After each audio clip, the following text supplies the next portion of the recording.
If you're thinking about buying or selling along the Grand Strand, you're going to want to see this. Exactly, because the February housing numbers just came in and they actually reveal something pretty interesting. We're seeing buyers markets popping up across several areas here in the Grand Strand.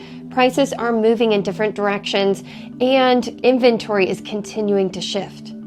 But what does that actually mean for you?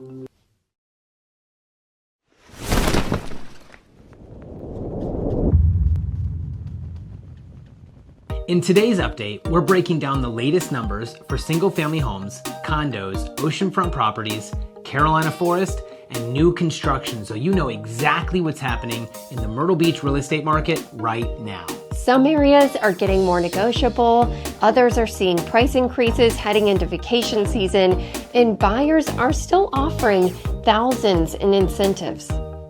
Let's jump into the numbers. Wait, before we get into that, have you hit that subscribe button yet? If not, make sure to do so and ring that notification bell so you don't miss out on our weekly videos. All right, let's start with single-family resale homes throughout the Grand Strand. And in February, these homes closed at an average price of $498,000, slightly up from January. And the list to sales price ratio was slightly up as well at 96.2%. Homes are taking longer to sell, 123 days on average, and inventory increased to a 7.4-month supply. That puts us back into a buyer's market. The current average list price is $587,000. It's actually down from the previous month. Now, let's talk condos and townhomes across the Grand Strand. In February, homes closed at an average of $245,000, which is down from last month.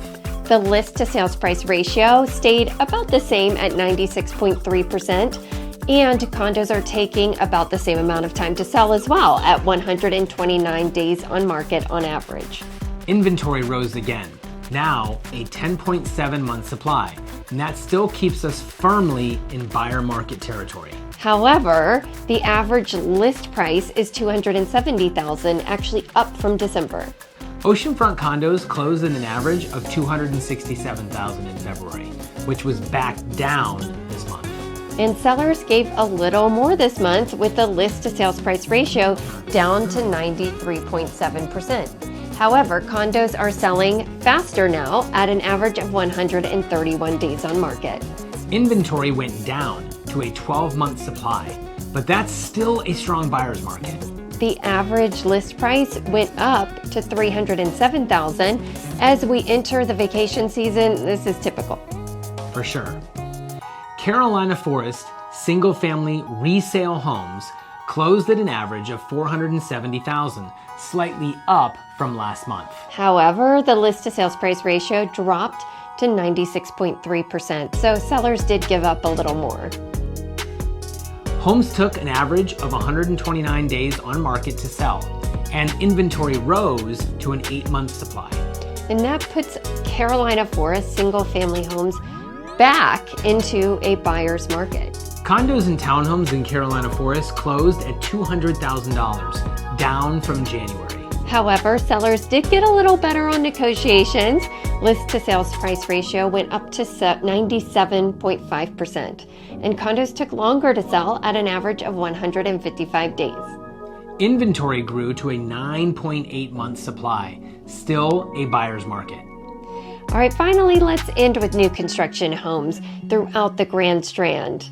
In February, new homes closed at an average of $397,000, down this month. The average list to sales price ratio was also down to 97.4%. The number of buyers that received closing cost assistance from the builders was only 33%, and the amount that builders gave to buyers was between $600 to $24,000, with most being somewhere in between that. So what's the big takeaway from February's numbers across the Grand Strand? Overall, inventory continues to rise, which means buyers have more choices and more negotiating power than we've seen in quite a while.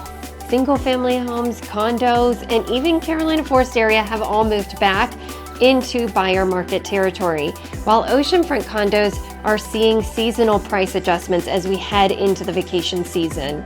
And with new construction prices coming down slightly and builders still offering incentives, there are definitely opportunities for buyers who know what to look for. But remember, every neighborhood and property type is behaving a little bit differently right now, so understanding the micro markets is key. If you're thinking about buying, selling, or investing anywhere along the Grand Strand, feel free to reach out to us. We'd be happy to help you break down the numbers and figure out the best strategy for your specific situation. And if you want to stay up to date on the Myrtle Beach area real estate market, make sure that you like this video, subscribe to the channel, and we'll see you in the next one.